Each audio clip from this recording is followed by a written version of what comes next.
Tri-County repeater analysis. Dan and I have been talking about this for some time now.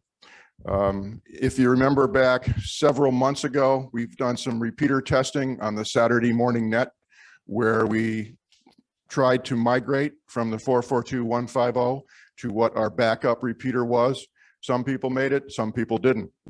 Even on 442150, sometimes people make it, sometimes people don't make it.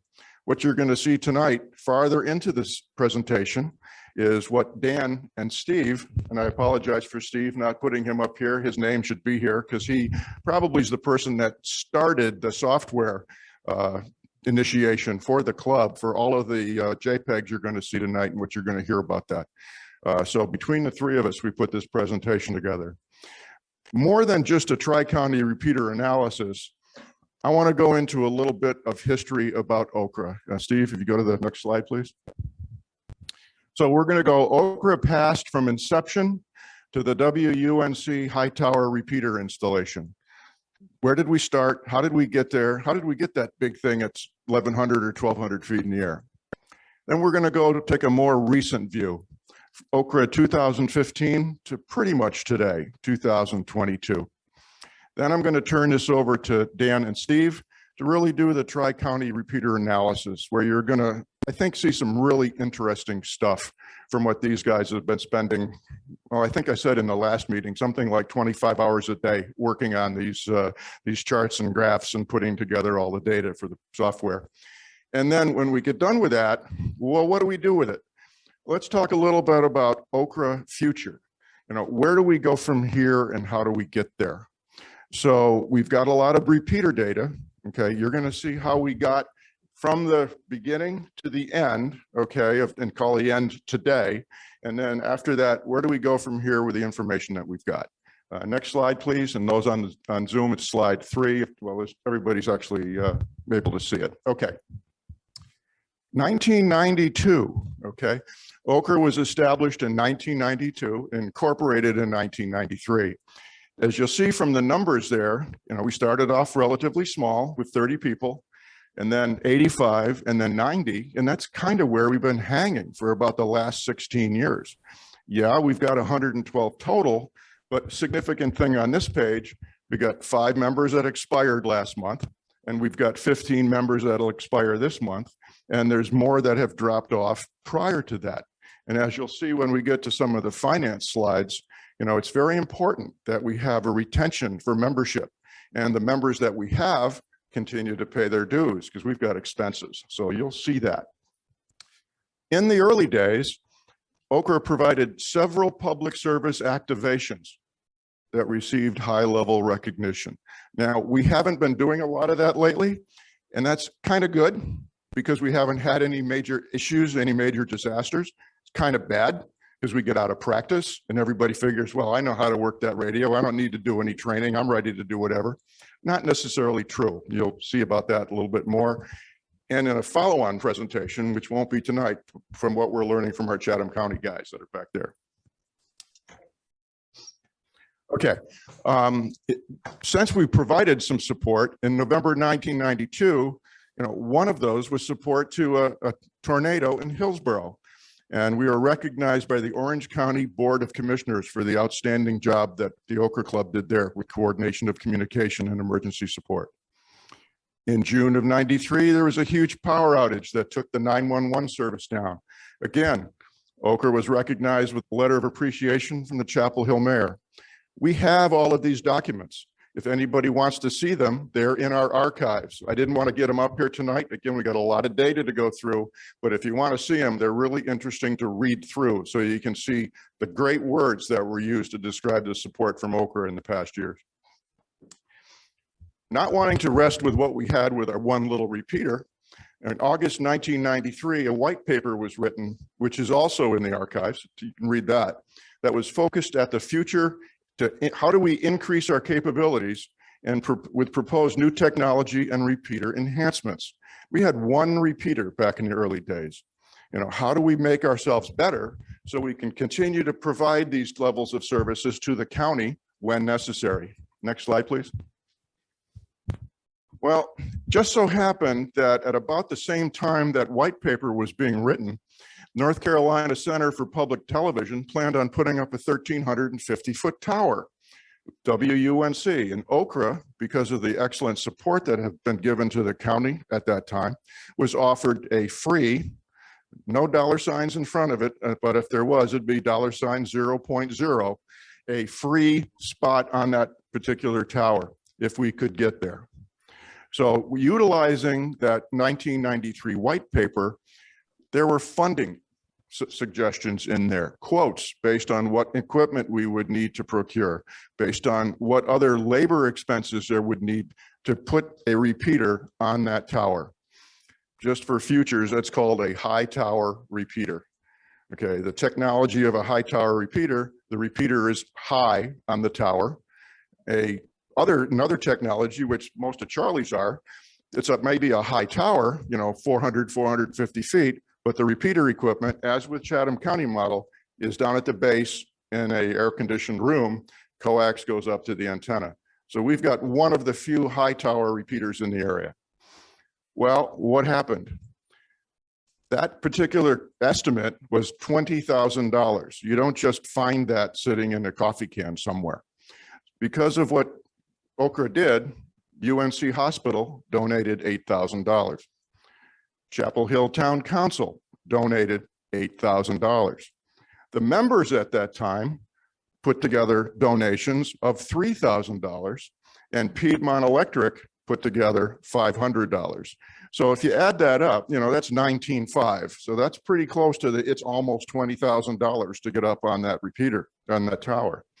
And there you go. 442150 high tower repeater came to life as we all know it today and as we all enjoy it today. Next slide, please. Well, as time moves on, the original repeater we had kind of had a bit of a problem. The Mary Ellen Jones building was going to get renovated. So in February 2015, we had to remove the antenna. We had to bring down all of the repeater hardware. We pretty much had to vacate that building, which left us with 442150 and repeaters on the ground doing nothing. Spam call. So the OCRA team worked with UNC management, and Dan was part of that team. I think Steve was part of that team. Dave was part of that team. Okay, Mike North was part of that team.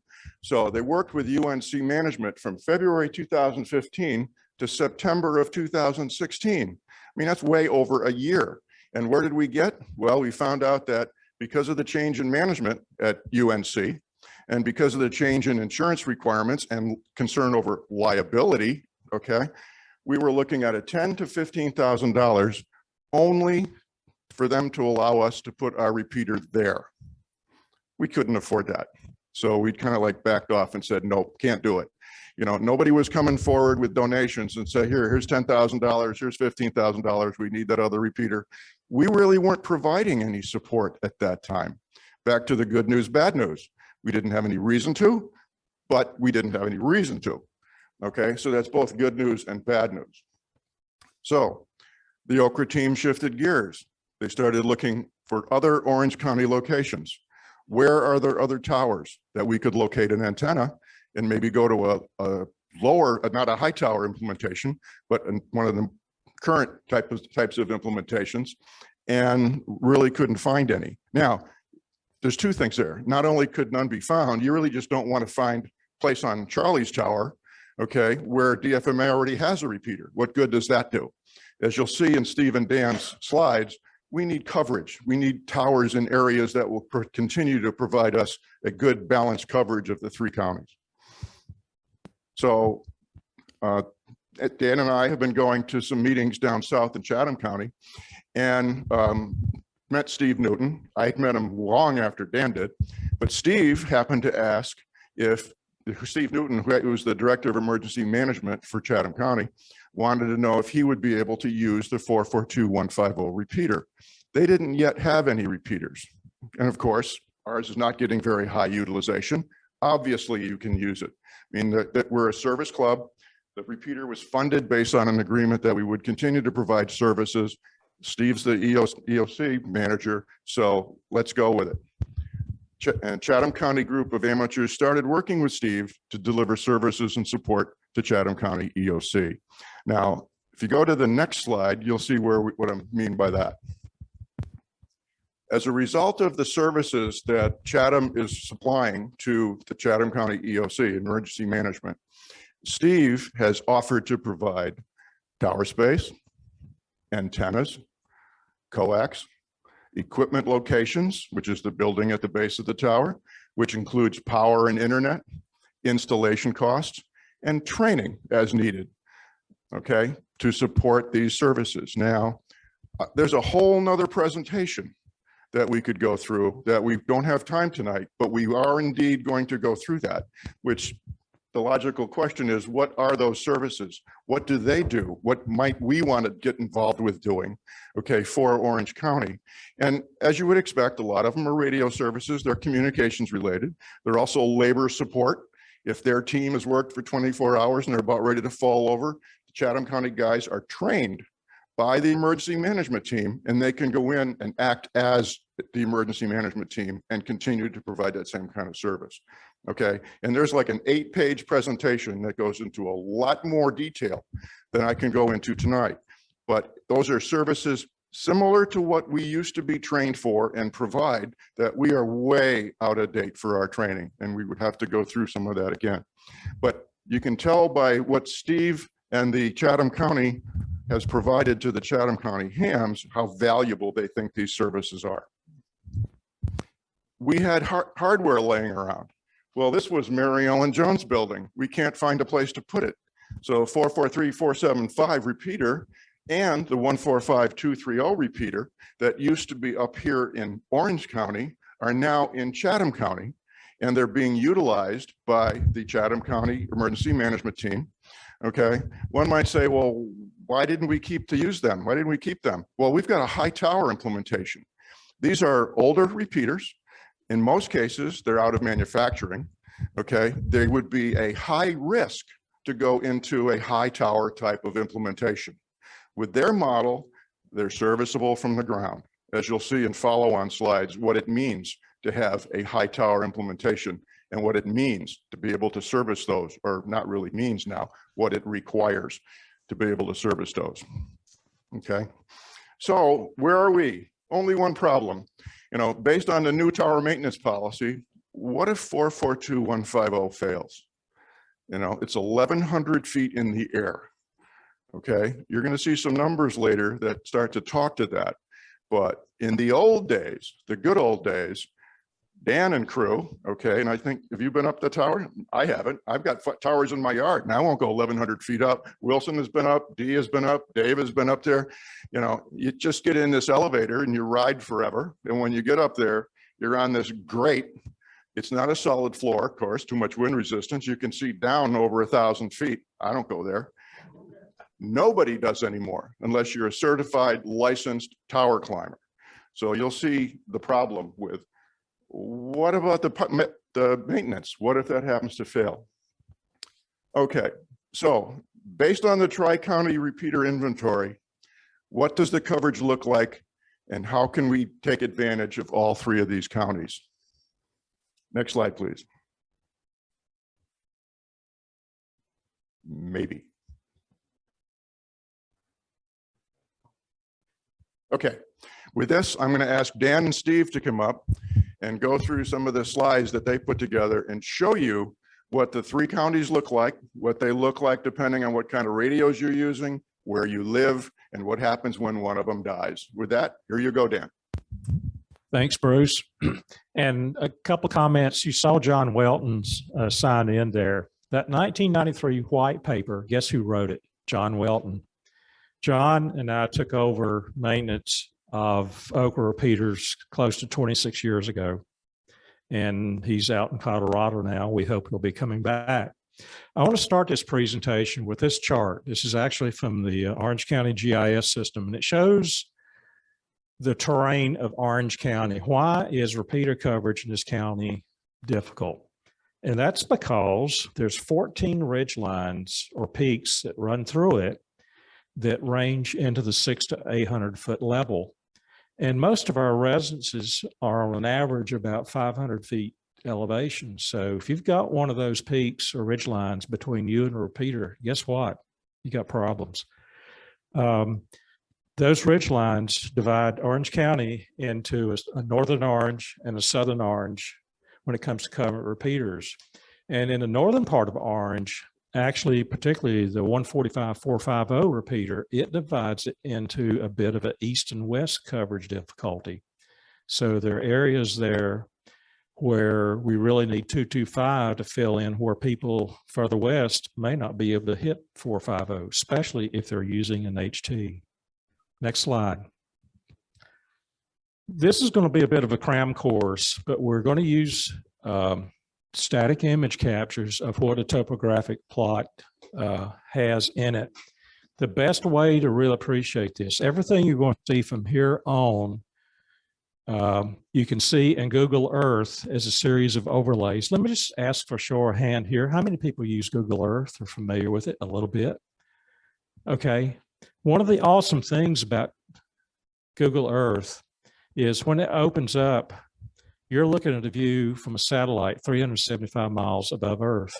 Now, just to see the coverage of 442150, you do have to zoom down to 45 miles above Earth.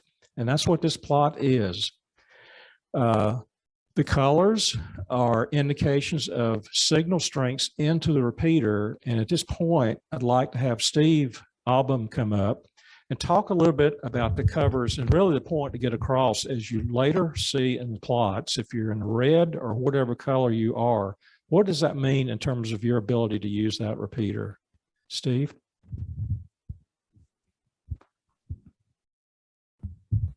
Thank you, Dan. Let me just start with how these plots are generated so you have a little background. There's a program called Radio Mobile. It's been around for almost 20 years. I've used it for 15. It's used worldwide. It's used by a lot of commercial installations and planning smaller commercial installations. So larger companies, they can afford to pay the $10,000 or $100,000 that the professional software costs. But for free software, this is outstanding. This image that you're looking at was generated by Radio Mobile. It's a 80 kilometer by 80 kilometer square image that's semi-transparent and overlaid onto Google Earth. When Radio Mobile generates the image and you save it, it saves a KML file, which is what Google uses to geolocate images onto its terrain map. So when you open this image in Google Earth, it's precisely located at the same terrain that Radio Mobile used to generate the coverage plots. The picture is 4,000 by 4,000 pixels. It covers an 80 kilometer square area. Everything in Radio Mobile is metric. That's about 50 miles, a little less than 50 miles across. The repeater obviously has coverage beyond the edges of these pictures. I used to do 180 kilometer square maps, and they're interesting to look at, but the resolution is lower, the accuracy is less, and we don't really care about supporting people 180 kilometers away. The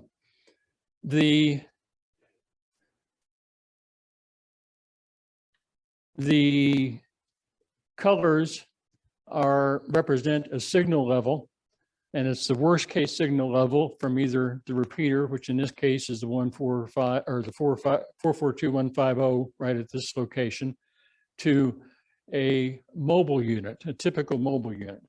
And this is just, it isn't a specific location, it's a mobile unit that when we do this coverage plot, the program moves it around to every pixel on the screen, one pixel and the next and the next, and it calculates all the way out to the edge of the map, and then it sweeps the line over 4/100ths of a degree and starts calculating that over again.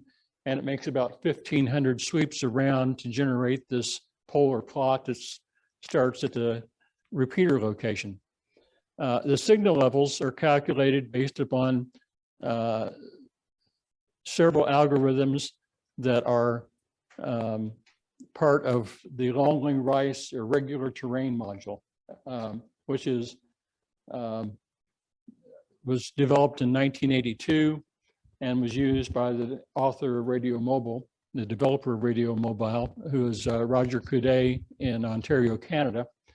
And he has made considerable enhancements over and above the basic ITM module method that was started.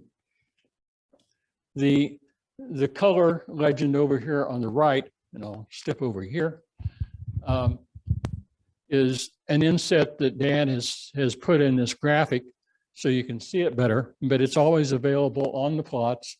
It's right here.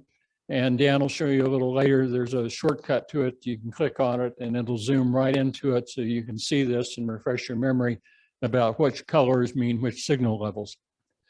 The way we determine this is we start at the defined receiver sensitivity threshold. And that is at minus 117 dBm. That's not the actual specified receiver sensitivity. It's much lower. It's like minus 132 dBm. But because of all the noise that's up on the tower, there's a dozen or more radios that are located on that same platform. That noise level raises the baseline sensitivity of the receiver.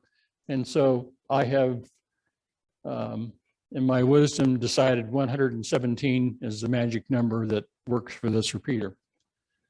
So anything below 117 dBm, minus 117 dBm, which is a very weak signal, isn't plotted in the color white. It actually shows up as transparent. And because of the size of this map, it's hard to see a transparent area. I suspect that maybe down here, there may be a transparent area, but you'd have to zoom into it to see. Normally when you see dark blue areas, then there'll be some transparency where you can look right through a clear window and see the Google Earth terrain below it. Once you get into the dark blue areas, like some of these,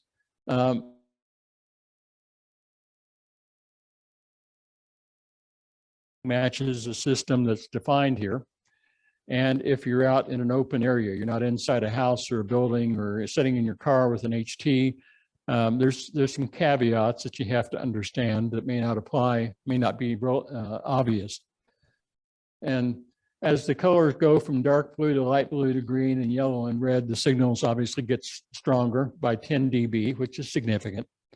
And once you get into the light blue, you should have fairly good coverage. You may have dropouts occasionally if you're mobile and you're driving and you pass behind a hill or something, but that would be, that would correlate fairly well with the map if you drilled down into that area. We don't really care about signal levels above minus 77. Those are so strong, who cares? Did you talk about this yet? No, You're going to do that? I just wanted to point out, you know, a big part of this presentation is I don't want you to walk away with who cares, what does it mean to me? I'm going to show you what it means to you. But you can't see that unless you go load Google Earth on your computer and load these transparencies on your computer, which you can get off of Groups.io, and then start looking at your location. The thing I wanted to point out about the zoom capability is you can see here about where it says Chatham East EOC, there's a pie-shaped area down there. What that is the shadow created by the tower itself on the Channel 4 tower, because that antenna is located on the north side of the tower to cover Orange County. With Google Earth, you can actually zoom down to where you see the top of that tower. You can see the cabinets that the repeater is located in. That's going to be a bit fuzzy, and I know because I've been up there. You can see the antenna, and that antenna location on the tower lines up perfectly with that pie slice. Now, the only reason I'm pointing it out, that's what you can do for your residents. If you want to know from a given repeater, and let's move to the next slide, because this gets into the scope of the work that's been done here. First of all, on that first chart on this one, you see a few call signs on the chart. There's two overlays here. One of them key locations, other locations. I've actually plotted 102 of our members' QTH locations on this chart. If we turned it on that other chart, it'd be filled up with call signs. It's also kind of a good indication to see where does our membership live. Okay, for repeater coverage in Orange County, obviously 442-150 to the south. The DFMA repeaters, 225, 450, and another repeater that's helping us to the south is 145-230. So there's 4 repeaters have been plotted. Now, for each of those repeaters, there's 3 separate runs done. One, if you're using an HT, or if you're using in a vehicle, a 50-watt radio, or you have what's called here a portable repeater. What that actually, and where that term came from, Steve, for many of our EOC activations, has had a tripod and a tower and a good antenna. He would literally sit up outside the building and would be running a 50-watt radio inside the building at an emergency service location. Now, that setup pretty much is also a typical home location. You might have your antenna up higher or lower, but it's sort of representative of what you could expect at your house. And that's the reason we've done all of those. Now, again, I keep emphasizing these are static images. If you go to Groups.io at that URL location, and there will be further documentation available on how to do this, you can download everything that we're looking at here. It's about 20 megabytes of data. The only other thing you have to do, if you don't already have it, is have Google Earth Pro installed on the computer, because that's what you use to open this file. There's one file out there, which this is covering up the title. It's a KMZ file. So that's what you need. And to really see the capability of what we have here, you got to do that. Okay, next slide. Now, what I want to go into, we're fortunate in a way, we were looking for a good example of a location, a QTH, where a person or group of family, many of them were working as net controls, and we frequently were hearing them on the Thursday night net. That's Jack and Lenore Hill and D. Ram. And those who recall, sometime back, using HTs, it was pretty difficult sometimes being able to run the net from an HT to the point that they were dropping out. Now, a couple of weeks ago, they fixed that problem. And so I want to show you the before and after and how much difference it makes, particularly if you're using an HT or using a higher powered radio. And one of the reasons I'm doing this, the big reason 442 went up on that tower was to provide HT coverage over most of Orange County as was possible. Back in the 1990s, before that tall tower went up, the idea of using an HT to get into the repeaters, unless you really live close to them at lower levels, that was out of the question. At my home, I tried using an HT until I put up outdoor antennas, eventually bought high-powered radios. I couldn't use the repeaters. So if that repeater's lost, we're going to go back to that point in time. I'd like Steve to perhaps step up again. Let me just run through a few of the key points here. First of all, you'll see on the left and right-hand side, this is a single point-to-point plot.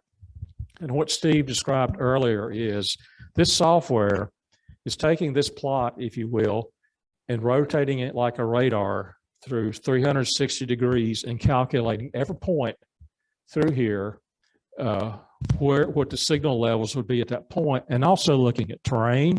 It's looking at vegetation. You think about the forest in Orange County, I view that as standing dielectric, because what happens in these fringe lines that you see here, if your signal is going through a lot of that, that's what causes some of the fading in and out of a signal we hear on repeater, sometimes in full quieting, and then you hear it fade away. What's happening here is the signal, we tend to think of them as being point-to-point lines, but it's actually an energy field coming out. And we know dielectric shifts propagation time. That means the signals are going to sometimes arrive at your location in phase, other times they're going to be out of phase. Probably the other key thing is an HT, the rubber duck on it. Look at the gain figure on that. From Steve's experience, negative 5 dB. That means in this case, if you're running an average 3 watts out, by the way, what's the condition of your battery? The effective radiated power out of that HT is about 0.6 watts. That makes a huge difference. Steve, any other quick points you want to point out on this before we move on?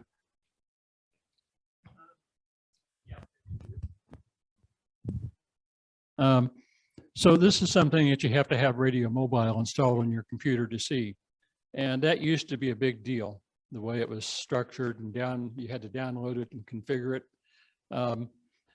One of my goals is I'm moving to New Mexico. I should be there now, but because of some dental implants that are dragging on forever, it's going to be next year.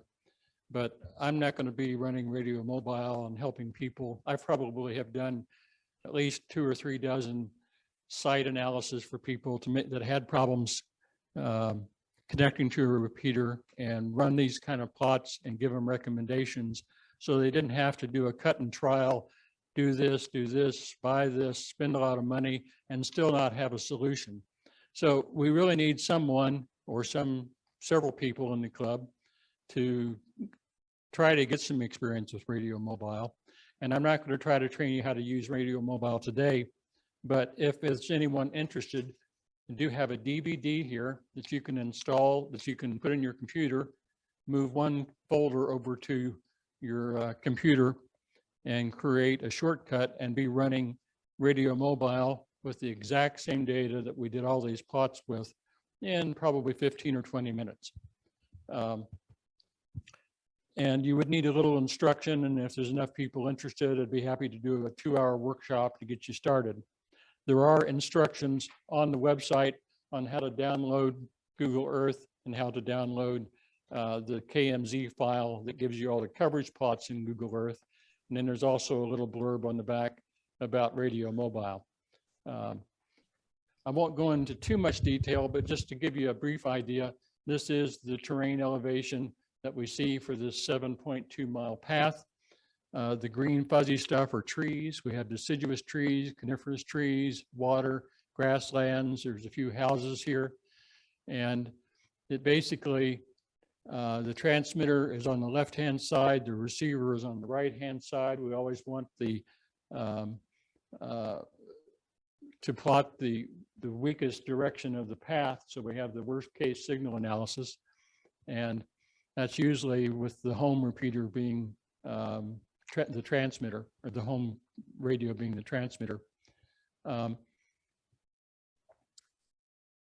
The program gives you the total path loss for this, and the path loss on this is 7 mile link to this repeater over a relatively clear area, really, is 137 dB, which is about 1/10 of a trillionth of the power that you transmit gets to the repeater antenna in this situation.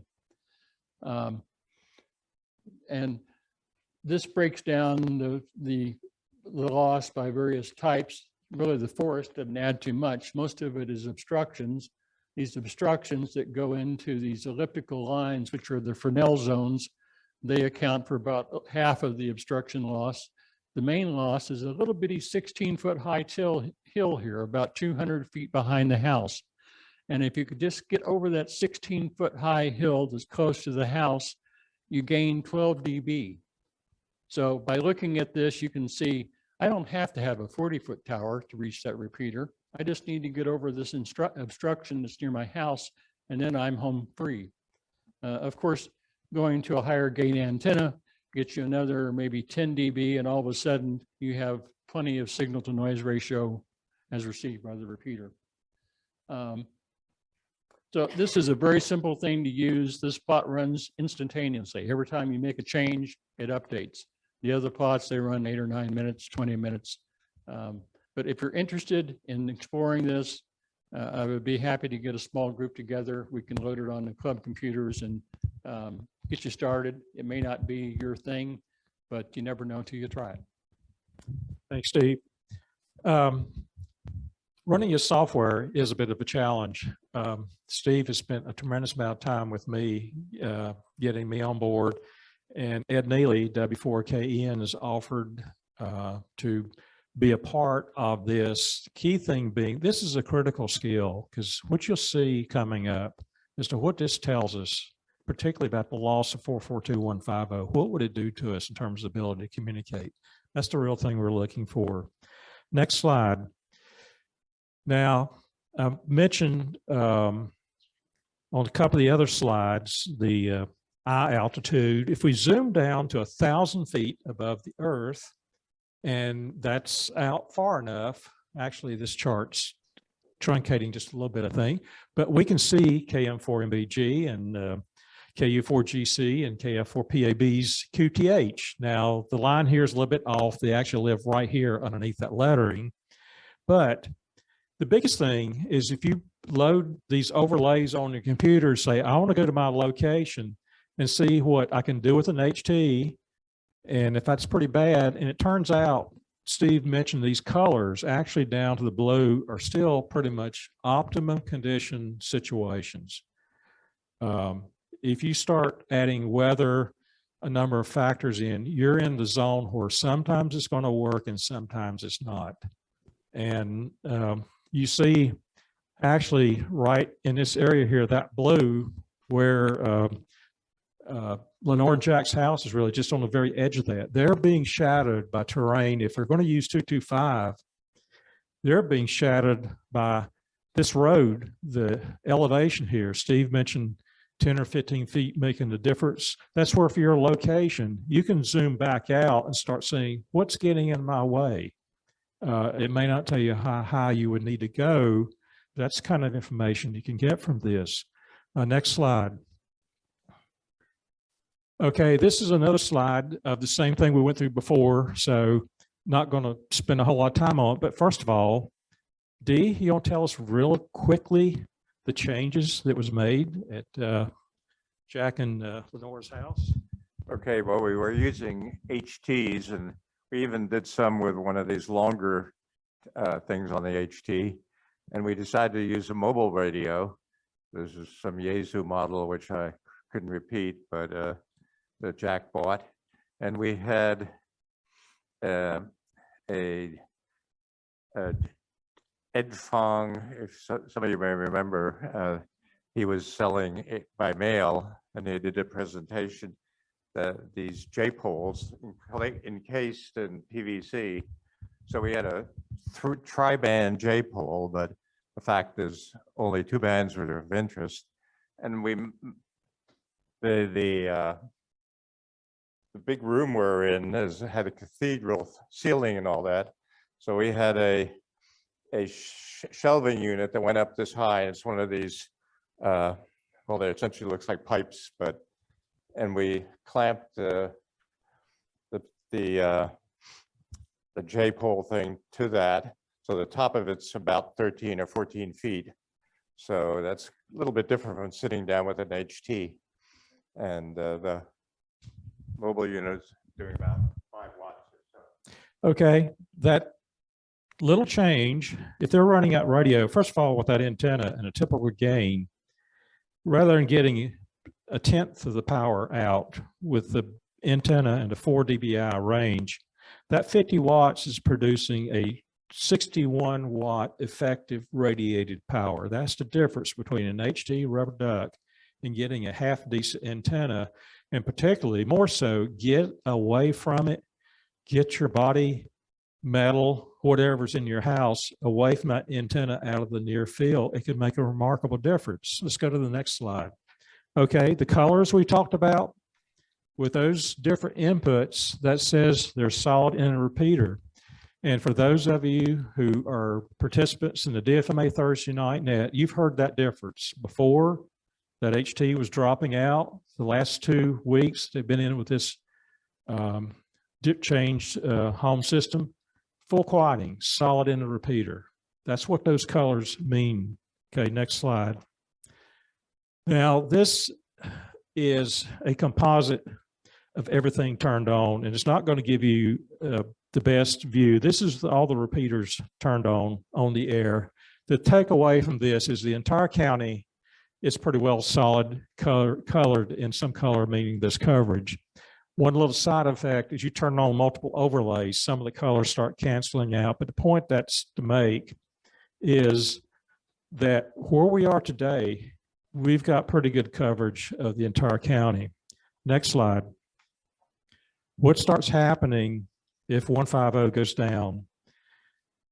First of all, you see the DFMA repeaters. And again, there's some color washout of 450. There's more coverage here than this will show. Again, you got to go and see this on your computer and Google Earth to really see the differences. In that one chart where I showed all those different maps, you can put check marks to turn on and off the maps. You can find your home location, turn on what repeater you want to see how well you're getting into it.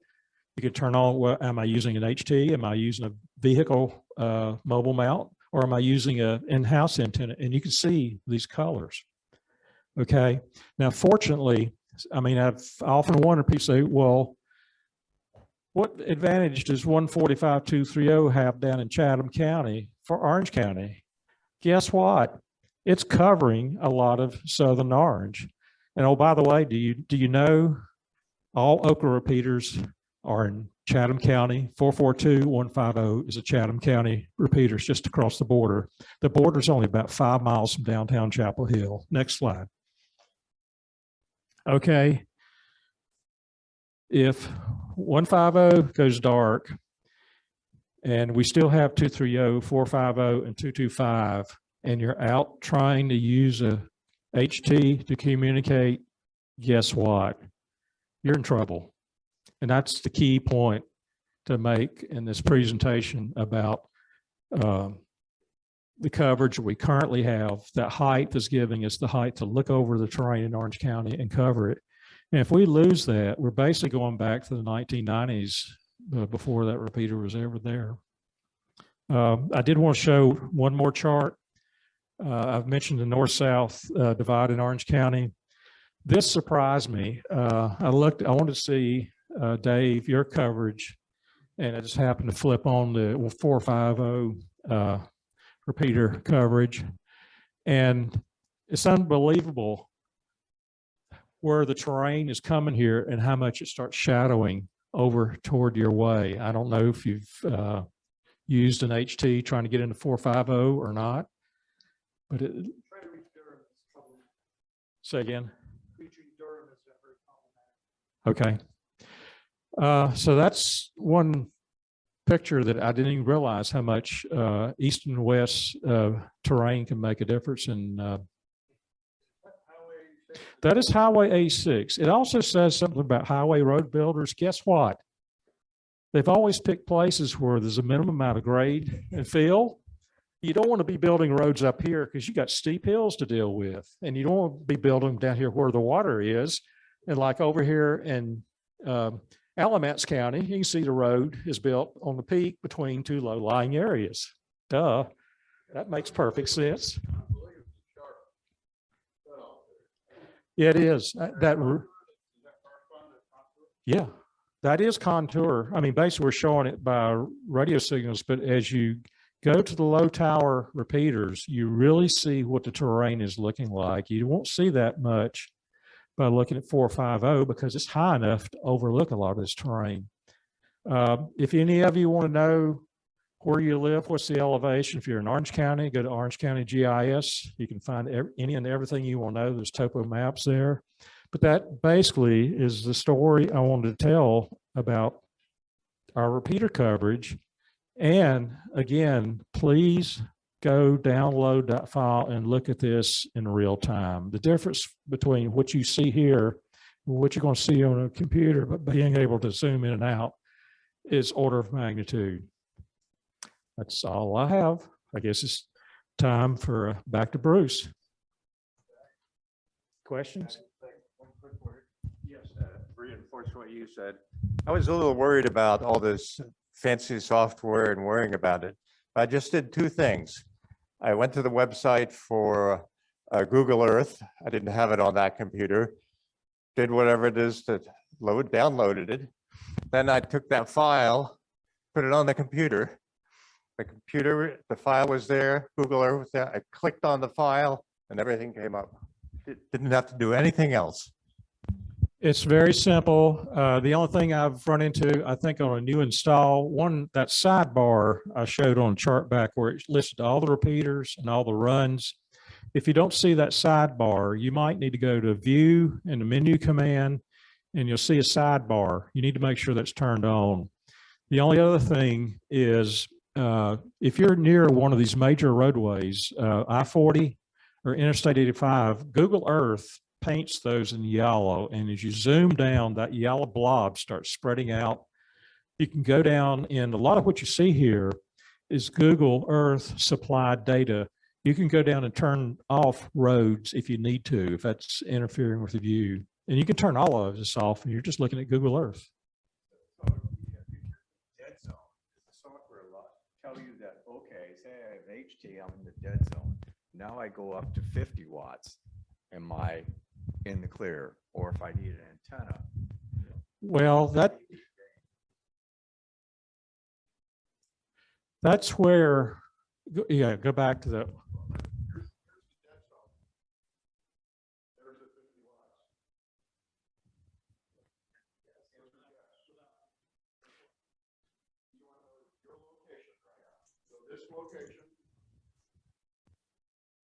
Go find your call sign on after you've downloaded this and see what the colors look like for all the repeaters. That's really the short answer.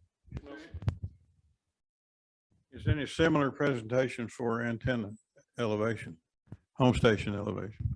It's all in, yes. Now, again, there's 3 runs made here. An HT is 5 feet off the ground because you're standing. That's the HT run. The vehicle run is about the same because it's on a vehicle, probably about 5 feet. Now for the portable, it's up 20 feet. Those are fixed runs, but the charts that Steve showed you and talked to about, those runs could be made for any location, any antenna height. But that's a lot of work for somebody to do. If we get proficient at that, for people who have real problems and they're asking the question, do I need more power or do I need a higher antenna? Those runs would answer that question to a pretty large extent, right, Steve?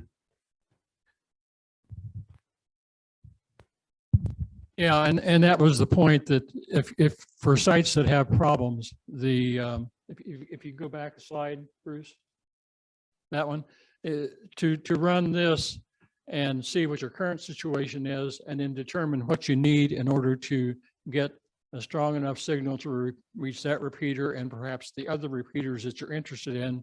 This is a 5-minute job for someone that knows how to use radio mobile. It is trivial. And you can sit here and you can raise the antenna up and down with the plus and minus signs and see what if I go from 20 to 25 feet, how does that affect it? So it's a very simple thing, but you have to use radio mobile.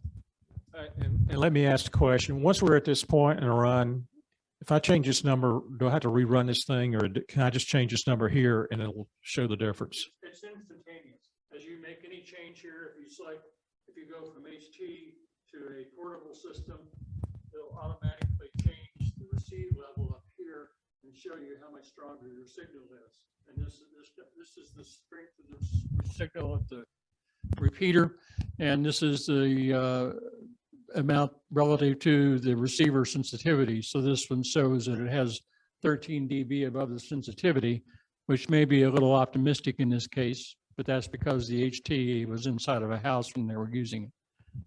All these runs, again, for the various repeaters, Charlie gave me the Sarah coordination sheets for his repeaters.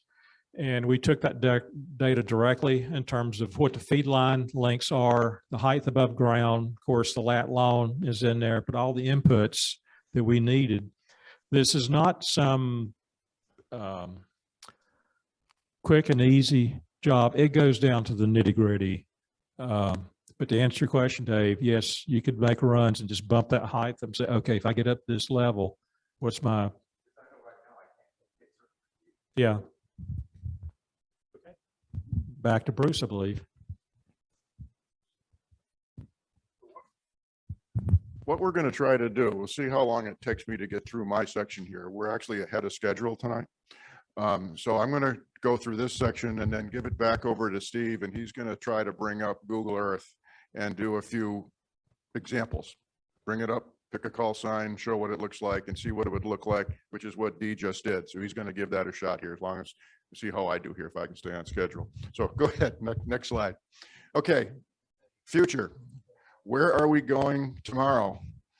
We're not going to get there tonight, maybe, but maybe we'll start tomorrow. All right, staffing. You heard from Steve. We need some people that are interested in the software to help take over when he moves away. We've got Dan, we've got Ed, who else would be interested? But OCRA repeater support team, okay, they've been in the job for more than 20 years. They're all aging. I'm not trying to shoot at anybody's age, but look around. The repeater support team, for the most part, are 70 plus. Okay, we need some volunteers that want to learn the repeaters, to get involved in the programming, to get involved in the hardware side. And really, it would be great by the end of 2022 if we had some volunteers that would be interested in helping, excuse me, with repeater support. Sooner the better, to make it a smooth transition, because this is not going to be, oh, thanks, here's the book, give me a call if you need me, because this will take some time, okay? I mentioned before service. Years past, the OCRA team has been allowed to go up the repeater tower with their parts under their arm, as long as they had on the climbing belts, in case that wonderful elevator didn't work, you'd have to climb down 1,000 feet, okay? They were allowed to go up the tower to do their own maintenance. Everything up there right now, the repeater, the amplifier, all the coax, the antenna, that's all been installed by OCRA tower or OCRA repeater maintenance folks, okay? And before, when everybody in the audience was raising their hand and saying, yeah, I've been there, they've been involved in that. Well, all done now, okay? Liability insurance, requirements of certification and some levels of insurance. I went out and I got some quotes from a couple of professional tower climbers. And I'll ask Charlie when I get finished here if I'm in the ballpark, but I've got a friend up in West Virginia that does this for a living. And I've got another friend here in Raleigh that does this for a living. And the Raleigh person, I was very fortunate to have him come over and help me with my radical simplification project before he found out what he could build. Okay, so he came over and he helped me shorten one of my 105-foot towers down to 65 feet, and it cost me about $350. Well, in order to get somebody to do any work on the WUNC tower, they need to be professionally trained, they need to be insured, and they need to be certified. And you need 2 of them. So if you're looking at how much it costs per person, WUNC requires 2 people.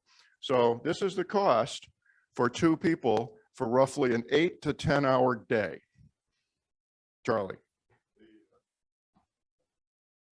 The Richmond, Virginia club has the 2888 at a 2,000-foot tower, and the antenna failed, and they had to hire the crew to take the old antenna down and put the new one up.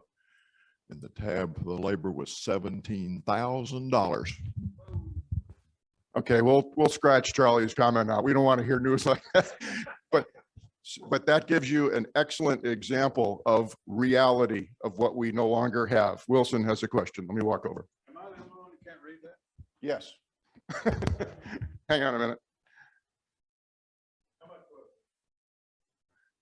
Okay. So this says certified tower climber, $3,400 to $4,000. 2 people.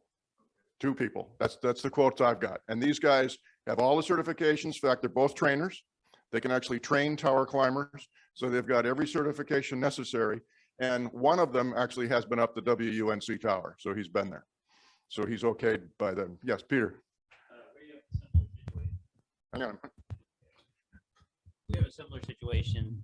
We have some younger people and we looked at getting the training. We actually have someone who might give us the training for free. But the quote for the insurance was $14,000 a year.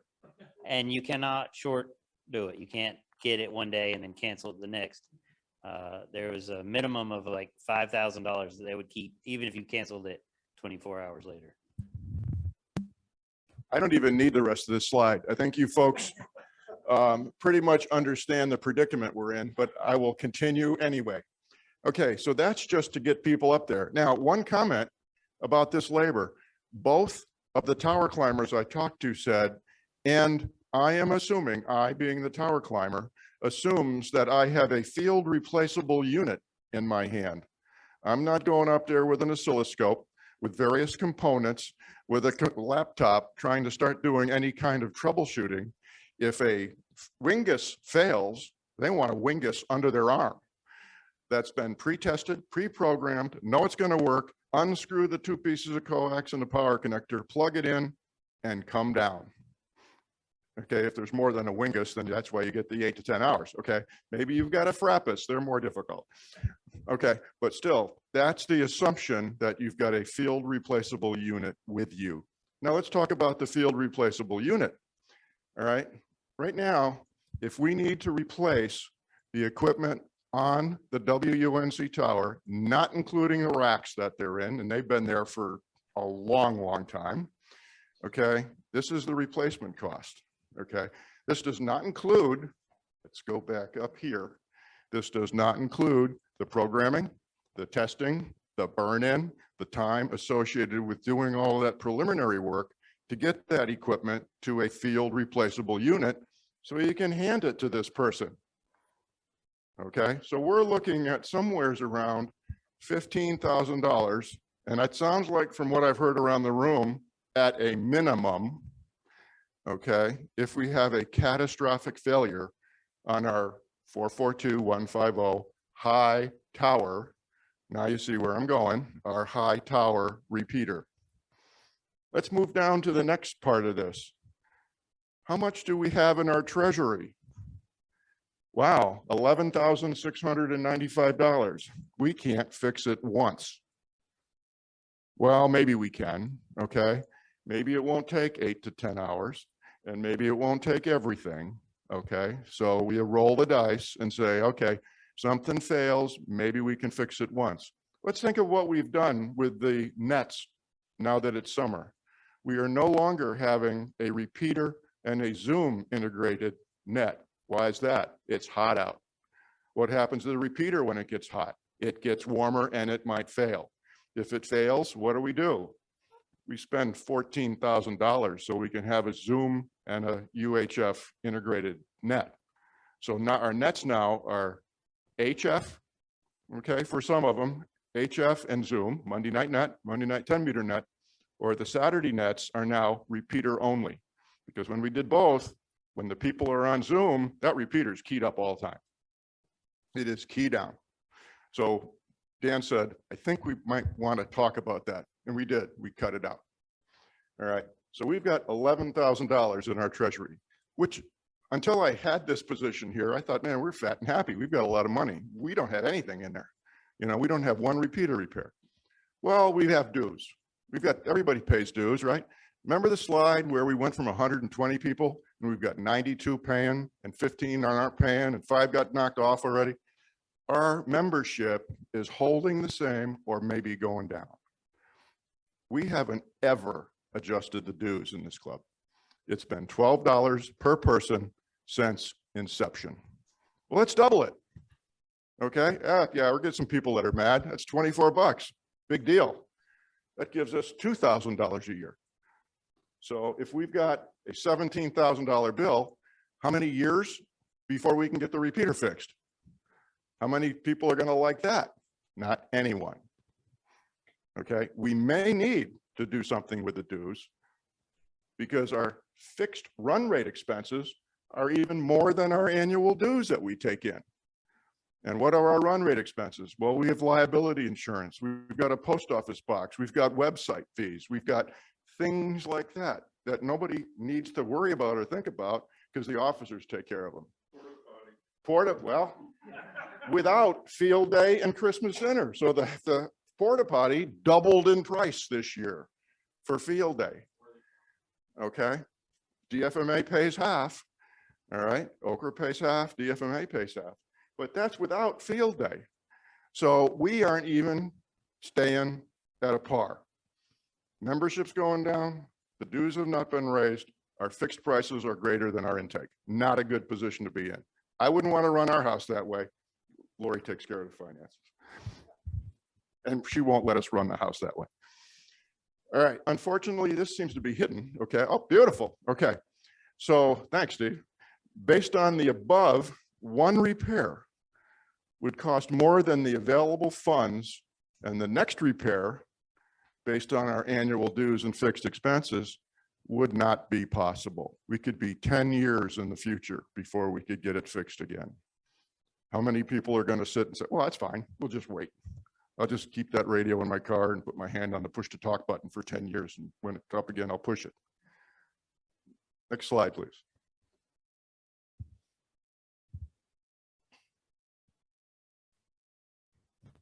Okay, computer froze. Talk amongst yourselves.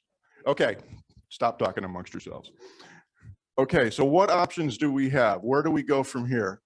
And I am sorry to be the new president of the club that gets to bring all of this stuff to you. I'm going to turn this over to, no, just kidding.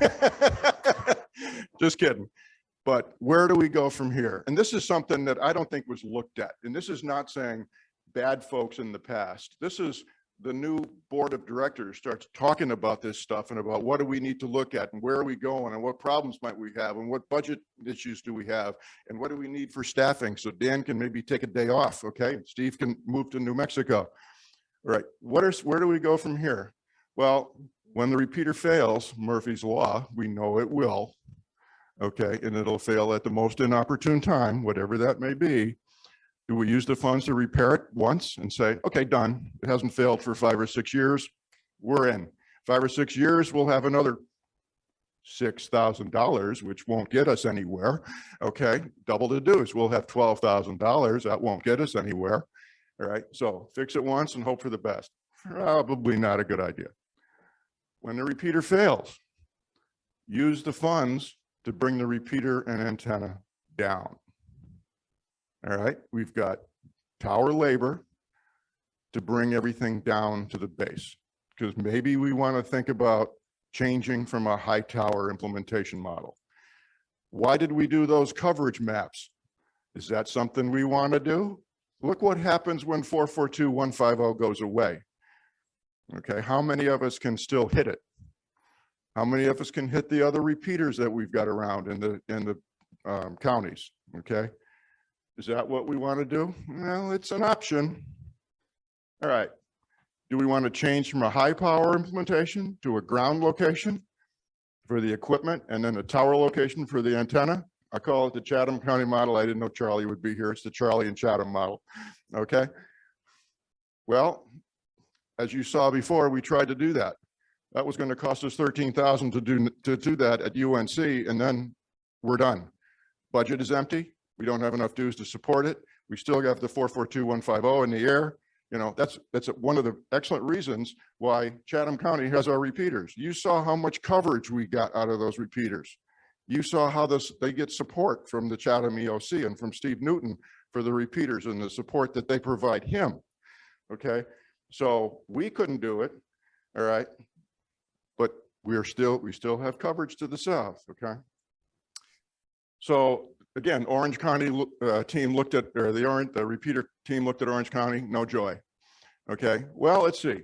Let's just retire the 442.150 repeater completely after the next failure and say, what the heck, it was good while we had it. I don't think that's really what we want to do. You know, it doesn't get a lot of utilization, but when it does, we enjoy it. We just had a bike ride a couple weekends ago. We get a lot of more frequent, okay, summertime, but more frequent requests for support using the 442.150 model repeater because it's got great coverage. I think that would be a real problem if we said, oh, screw it, just take it down. Next slide, please. All right, so we used to have a relation with Orange County. We had our meetings there. We did training with them. We provided support to them. We had a great relationship with the then emergency operations manager, the director of emergency operations in Orange County. So do we want to see if there's an interest with the Orange County emergency operations to see if we might be able to provide some services and maybe share in the advantage like Chatham does with some funding? I don't think we're going to walk in the door and say, hey, you know, we need $20,000. And if you give it to us, we'll see what we can do for you next week. Well, when the door slams in our face, you know. So Chatham Director of Emergency Management, Steve, has offered to assist us to help build that relationship by having a discussion with the people we're talking about right now, are Steve, Dan, myself, and maybe somebody else. Okay, going to Orange County to talk about what Chatham does, okay, and what services they work together. And I said, I can't go into that right now. It's a big presentation, but it's really a great presentation. And I'd really like to thank you, Mike, for putting that together. They have a real team relationship there. And you saw in the earlier part of the slide what they get for that. And you see what Steve gets for that. All right, depending upon the services that Orange County may desire, you know, that would require some level of commitment from us to receive the training, participate in the training. Maybe some training is online. There could be some activities. Okay, we have to make sure that we can demonstrate and he can depend on us, okay, for providing the services that they want, okay? So let's jump to an assumption that Orange County EOC is interested. Something will still need to happen for the current 442-150 repeater and installation, all right? Because do we really want this high tower repeater model, okay?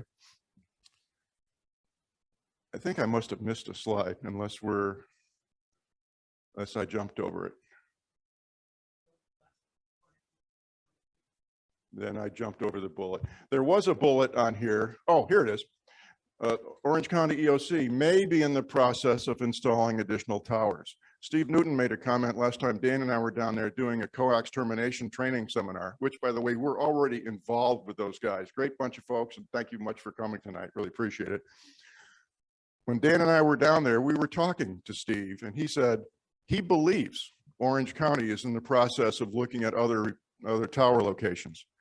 If there's some way we can work out a relationship where we have a commitment of what they want and we have a commitment from our team about what we can provide, maybe, this isn't a yeah, sure for sure, but maybe we might be able to, when 442-150 fails, move it to a place where we can fill in the map that Dan showed us earlier, where we have that gap, okay, continue with our tri-county coverage that we enjoy today.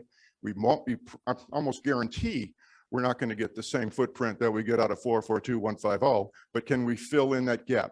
Let me walk over to Dave. Dave has a question. Would there be any advantage in going to 2 meters rather than 440? Okay, if you didn't get the question, would there be any advantage going to 2 meters rather than 70 centimeters? And I'm going to defer that to the experts. My opinion is yes, okay, because you get a bigger coverage area. But okay, we got an answer right next to Dave. Mike. So the answer is yes. The problem is that there aren't any frequencies. Oh. So we generate a little QRM. We need more power, and we need to just stomp on them and get that as a run frequency. Oh, that's my contesting attitude. Sorry, that won't work. So yeah, that's a good point. Frequency allocation. We got to work with. Dan's got a comment here. I don't know, Steve, I'd like to hear your view, but I almost think it's a wash because with UHF, you can deal with much higher gain antennas because the antennas are smaller, et cetera, but it really depends on the situation. I don't know that there's any real advantage. Charlie, any thoughts on 440 compared to 2 meter for coverage? Plots would show that, I think, going from one man to the other. So the issue you run into when you're doing EOC work in the EOC is that you don't use just one repeater. You usually have to be in contact or have multiple nets running, and you can't have two VHF radios working in the same building with the antennas 15 feet away. So we use UHF for one net and VHF for the other, and that's a good justification for having a UHF repeater. And I might add that we had a very good relationship with the Orange County Emergency Services Group. They provided $10,000 in funding to buy radios and packet radio support. The problem we had is that when we had exercises, we could only get 3 or 4 people to show up. We could never develop a team that would show up at their exercises and participate with their staff in order to demonstrate a commitment to deploy during a real incident. And until we can solve that problem and have training nets and people participate in net control people on a regular basis, because you need about 15 people to run a couple of shelters and EOC 24/7 for a week. And you can't do it with 3 or 4 people. And that's the words from the past Orange County Emergency Coordinator. So Steve's been there. Lori, my wife, was the previous Orange County Emergency Coordinator before Steve. And, you know, I think, you know, pushing a wet rope up a hill, maybe, something like that. You gotta get commitment from the people within the group to be able to do that. So we've got to have some type of, and I'm not looking tonight to have everybody raise their hands and say, yeah, I can do this, because we haven't identified what this is yet. So we're going to keep working toward identifying more of what this is and see where we're going to go. But at some point, you know, there's only so far we can go with discussions without having some kind of rubber meeting the road. Wilson. 2 relevant things. I wonder if the repeater is worth bringing down. It's pretty old, and I know it's not as old as it used to be, but if it costs $4,000 to bring it down, is that worthwhile? And 2, I'm familiar with Orange County government, and I'm apprehensive, but I think along that line is to define what it is we might do. I have never really understood, and I don't think they understand. And without tying that down, we're going to have trouble getting commitments anyway, but without knowing what we're committing to, it's even worse.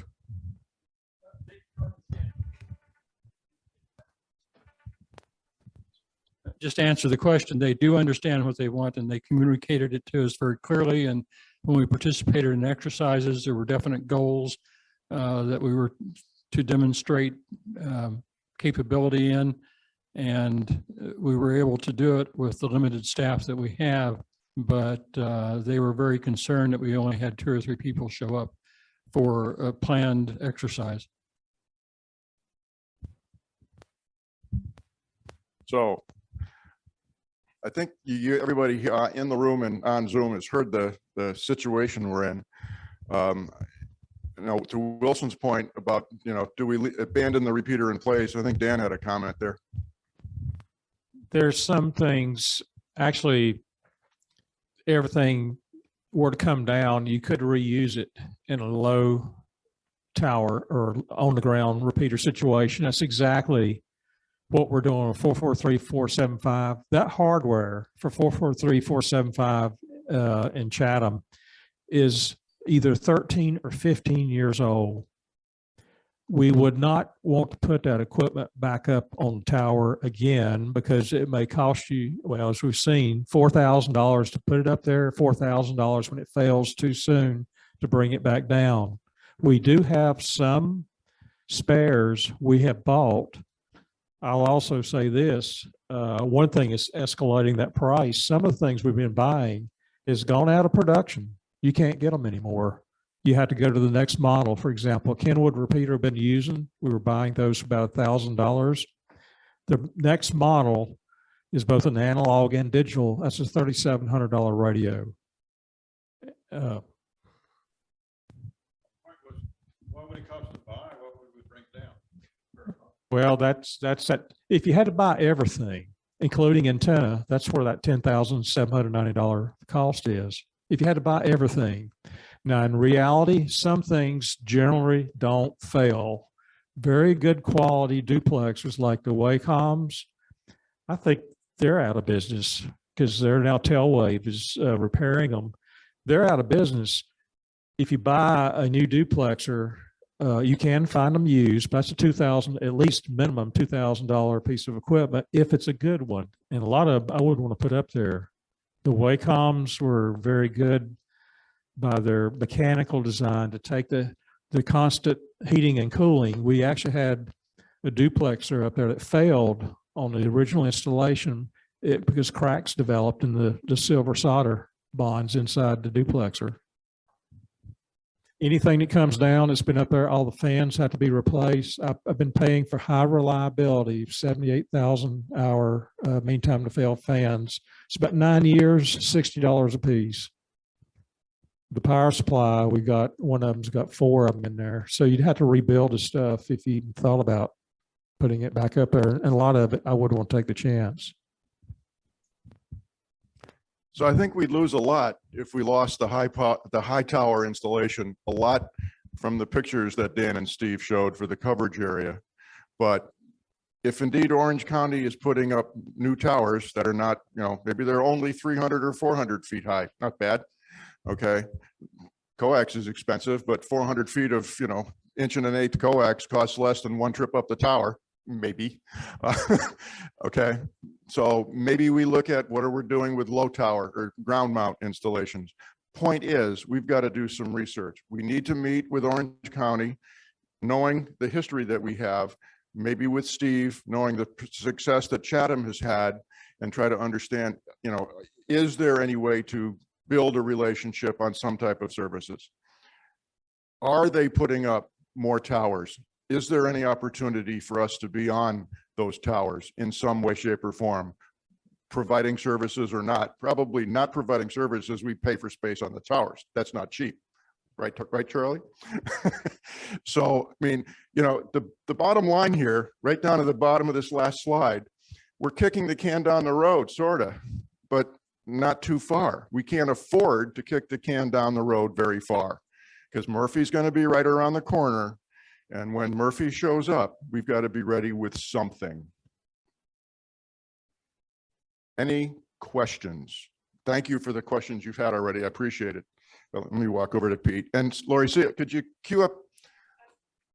Yeah, if anybody has questions on Zoom, could you send us a chat and we'll call on you, please? I was just thinking here that shouldn't we first try to understand what they have in the way of a system? What does the county use to support things when they have a problem? If you know what they've got, then you can make up your mind how you can improve on them, and you put out a presentation and you tell them, this is what I can do to you. This is what improvements we could do if we could work together. You help us, we'll help you. And I think that's. We throw this here and then maybe I'll throw it back to the. Yeah, I think we need to throw it back to Mike too. That's part of the training and vetting. I mean, we've been down at Chatham County and the typical recycling tubs. Well, actually it's a tub that this equipment was carried in. They walked in with 20 Viper radios in there. It's $100,000 worth of radios and we're trained on them. Mike, any comments to that?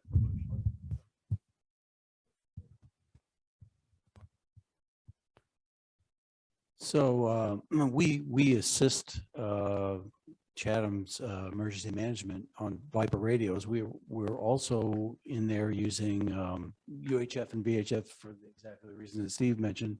We're also on HF, and we're sending emails over HF radio using WinLink, and that's part of the services that we provide too. But there's a lot of training that goes in, and it's the FEMA training, because if you want to work with them, you got to play by their rules and have their training and have their trust. And that means being there for exercises. That means being there for training so they know you, you know them. And we do a lot of stuff that isn't ham radio too. I mean, if they need field observers when the Fort Bragg comes down and jumps in the lake, we're out there watching them jump in the lake, and we're on the radios sending messages back to Steve so that he knows if there's a problem. But there's we work with them, and I think they trust us, and that's part of what goes on. Steve, this is Bill. I got a comment. Bill, please put your question in chat if you would, so we can make sure we coordinate this whole thing. So to Mike's point, we've got an 8-page presentation of some of the services that they provide to Chatham County. Totally understand where you're going, but I think we need to understand what they're doing, okay, and what we're capable of doing. And, you know, are we going to enhance their services? And what I read from the presentation is we provide support based on their requests to us in areas that they need. We're not going to go in there and say, I can do it better than you can. That ain't going to happen. It's, I can help you where you need help, as long as we work together on the training that we will all provide, worked on together, and the exercises that we will do together. So when you call upon me, I know how you do it. You don't need to know how I do it, because how I do it better be the way you want me to do it. Is that a fair statement, Mike? Yeah, Pete? Do they require 100, 200, 400, and 700? 800. They'll want you to have 300 and 400 too, but the minimum is 100, 200, 700, 800. Do they require that you retake it every time there's a change? That's a statement. Right. That's an issue we've had with our members in McDowell County, is that people don't want to retake it every 30 minutes. And I was going to make that statement that I just heard. So a lot of us in this room, when Lori was the EC, when Steve was the EC, we all have this training. Okay, when Lori and I started here, what we heard was, well, we've done that before. We've supported this, we've done that, we can do this, we can operate radios. Nobody had any of the FEMA training. Pushing noodles up a mountain, okay? A few people signed up. A lot of people followed through and got all 4 of the courses. It's great. You might be familiar with some of the terms, but everything in those courses is now different. So everybody that has them on the back of the old EOC badge, like I've got with me here, they're not good anymore. You have to take them all over again. Yes. Yeah. So to that point, all 4 of them are online. And, you know, it's takes some time, you know, the bigger the number, the harder the course. You can guarantee that. It used to be 700 or 800, whichever the one was quite difficult. Any online questions that you could, Laura, read off the question? Yeah, just a couple. John N4 SJW does need to get to another meeting, but he commented, excellent presentation. If he can help in any way, to please let him know. And ironically, he needs to get to a repeater committee meeting here in Colorado. So he was leaving. And Bill, KI4RAN, indicated that he agrees that we do have a big gap and wants to work with other clubs in the area. So Bill, thank you for that comment. And Aurora is asking if we can send out links to the FEMA training and wants to know if they can be done at a person's own pace. So the answer to both of those questions, Aurora, is yes, and we will get that information to you. And I think that's all the comments I've seen. If anybody else has anything, please do it pretty quickly on Zoom. And I think we have one more in the room. Since the DFMA repeaters do hit Orange County, it'd be nice if they would do the same thing, just in case our repeater went down, we would have a good idea as far as where the coverage is. So to that point, if you go back, we're going to send out this presentation. I did not want to send it out ahead of time. I didn't want people reading the last 3 pages till they had context for where it was coming from. So this is the first membership meeting. I did not send the presentation out in advance. We will, this is all being recorded. This will be on the OCRA YouTube channel, and we will also send out the presentation to the groups IO. In that presentation, I'll hand it to Dan, but in that presentation, they're already mapped in.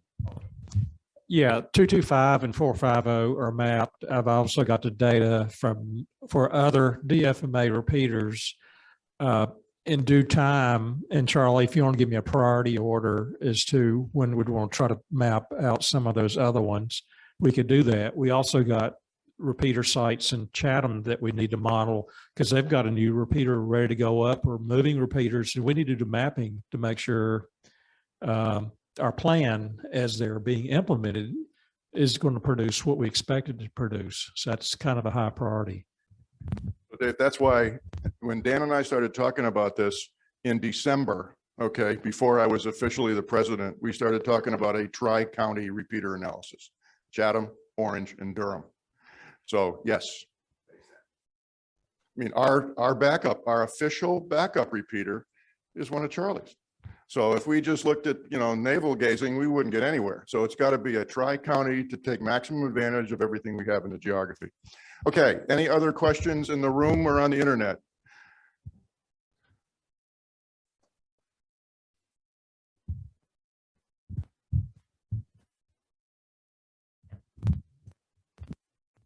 This is just one comment from Aurora, and she says it's really interesting to use the KMZ file with the info on the different repeaters.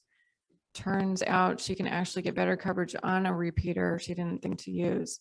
And she highly recommends that everybody downloads and looks at Google Earth. So you've got people cheering in the room, Aurora.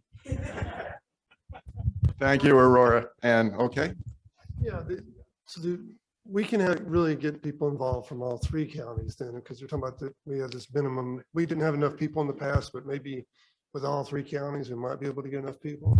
so let me take a shot at that, and then let me hand it to Mike for the right answer. The answer to that is it depends. If you have a tri-county issue and you need to get people at all three EOCs to support them, who gets priority? Your answer, Mike?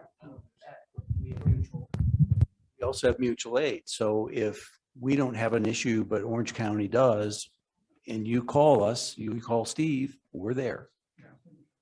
And the one thing I want to say also is that Steve's already made initial inroads in with Orange County, so it's set up for success. Steve, I don't know if anybody has met Steve. Fantastic person. He really is a fantastic person. Yeah. Best in the state. Yeah. Let me make a comment about the three clubs, what Dave brought up. If you go click on, after you've downloaded these images, click on key locations and other locations, you're going to see, and I'll add anybody who's not there to that map, you will see where 102 members, many of them DFMA members, OCRA members, Chatham members, where they show up on that plot. Kind of interesting to see where the geographic center of that is. So this is a question for Steve and Dan. One of the things that we do in the training that's not been ham radio related is we've been trained on some mapping programs, and we use Sartopo, which also handles that kind of file format but there are some advantages to that over Google Earth. Is there any reason not to use that? Yep. Okay, I'd like to make one comment before we close tonight, and that is hopefully some of you will go out like Deed has already and find out how easy this is to use with Google Earth and with the files. Dan and Steve and I have talked about putting together a Zoom presentation where either the three of us would get on Zoom and record it with a demonstration of actually how to download, how to use, and how to create some of the various scenarios. And maybe after that, we might have another meeting with interested parties to come to, or maybe another one of these. The issue with the membership meeting, it's hard to get things crammed into 90 minutes. Tonight, we're at 89 and a half right now. Okay, so we did it. Okay, and I thank everybody for that. But we're not done. So I hope you're not done. You will hear more from us. Okay, Dan and I are going down to Chatham on Saturday. We're doing the same presentation. Okay, we've had a request from Fred Gavrillo to come down and present this presentation to the Chatham team. Okay, and Steve will be there. All right, so again, he is there. He's an active member of the team, or the Chatham Hams are an active member of Steve's team. It's one team. Okay, any other questions before we close? And if there's no questions, do I have a move to close the meeting for tonight? Okay, seconded. Anybody want to stay here for another hour and a half? Okay, thank you all for coming. Thank you folks on Zoom. Hopefully you were able to follow along. I know it's difficult, especially with the amount of data on the slides, but the slides will be posted. The YouTube meeting will be posted, or the YouTube recording will be posted. Thanks, everybody. See you later.